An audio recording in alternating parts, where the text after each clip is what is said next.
بسم اللہ الرحمن الرحیم اعوذ باللہ من الشیطان الرجیم بسم اللہ الرحمن الرحیم وبہ نستعین الحمدللہ۔ ہماری گفتگو کتاب الرہن میں رہن کی تعریف آپ کے سامنے پیش کی، اس کے بعد پھر انہوں نے رہن کے آپ کو کچھ احکام بتائے ایجاب و قبول کی صورت میں، پھر انہوں نے رہن کے شرائط بتائے۔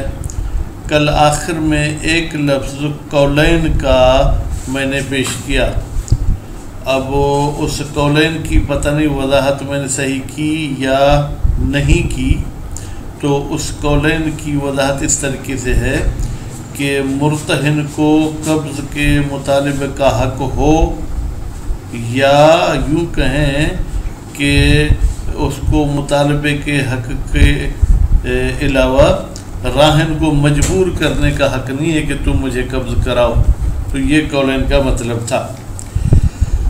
پھر آج کے درس میں یہ فرماتے ہیں کہ یہ جو ہم نے قبض کو شرط رکھا ہے رہن میں، اس قبض کا دائمی قبض ہونا ضروری نہیں ہے، بلکہ ایک مرتبہ قبض کر لیا، امتصال ہو گیا، اب پھر اگر وہ واپس کرنا چاہے تو کر سکتا ہے، اس میں کسی قسم کا کوئی حرج نہیں ہے۔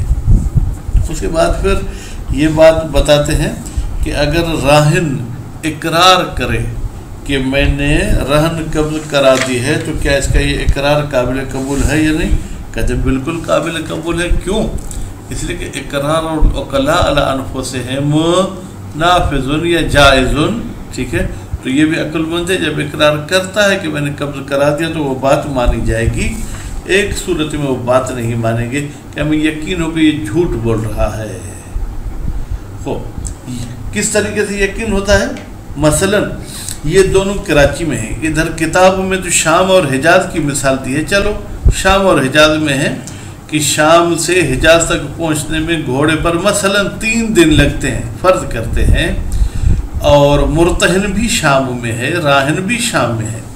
راہن کہتا ہے کہ بھائی میرا گھر جو حجاز میں، جس کو آج کل سعودی کہتے ہیں، میرا گھر جو سعودی میں ہے وہ میں نے مرتہن کو قبض کرا دیا آج ہی، رہن بھی آج رکھا ہے اور قبض بھی آج کرایا ہے۔ تو بھائی کیسے کرایا؟ اس زمانے میں تو فرض کریں کوئی موبائل بھی نہیں تھا کہ وہاں سعودیہ میں مرتہن کا کوئی وکیل ہو اس کو قبض کرائے، تو اس طریقے سے تو ہمیں یقین ہے کہ یہ جھوٹ بول رہا ہے، کیونکہ آج کے دن میں یہ وہاں پہنچ کر پھر واپس شام تک آ ہی نہیں سکتے ہیں۔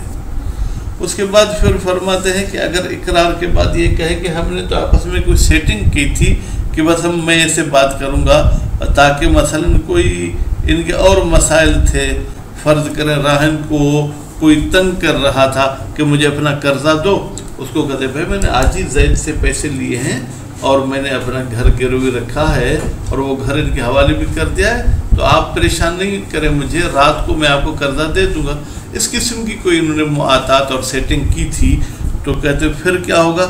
فرماتے ہیں کہ ہاں اگر وہ سیٹنگ کی جو ہے کیا ہے دعویٰ کرتا ہے کہ بھائی میں نے اس سیٹنگ کی وجہ سے یہ بات کی تھی، تو کہتے ہیں اس صورتحال میں اس کی دعویٰ ہم سنیں گے، کیونکہ عام طور پر جو ہے کیا ہے اس قسم کے معاملات میں لوگ 2 نمبری کام کرتے ہیں۔ تو مرتہن جو ہے کیا ہے وہ جناب قسم دے سکتا ہے راہن کو، کس پر؟ کہ جو ہے کیا کوئی معاطات نہیں تھی، یا یہ ہے کہ مرتہن خود قسم اٹھائے کہ نہیں کوئی معاطات نہیں تھی۔ اچھا اگر 2 شاہد گواہی دیں کہ اس نے ہمارے سامنے اقرار کیا تھا، تو فرماتے ہیں اقرار پر اگر وہ گواہی دیتے ہیں تو اس میں قسم کی بھی بات ہو سکتی ہے، لیکن اگر وہ گواہی دیتے ہیں کہ ہم نے اپنے آنکھوں سے دیکھا کہ اس نے قبض کرایا ہے، تو اس صورت میں اس راہن کی معاطات والی دعویٰ قبول نہیں کی جائے گی، اور اس صورت میں وہ قسم کی بات بھی بیچ میں نہیں آئے گی۔ اس کے بعد پھر ایک بات شروع کرتے ہیں جس کو مزید عبارت میں پڑھیں گے کہ اگر رہن مرتہن کے ہاتھ میں پہلے سے ہی موجود ہو تو پھر کیا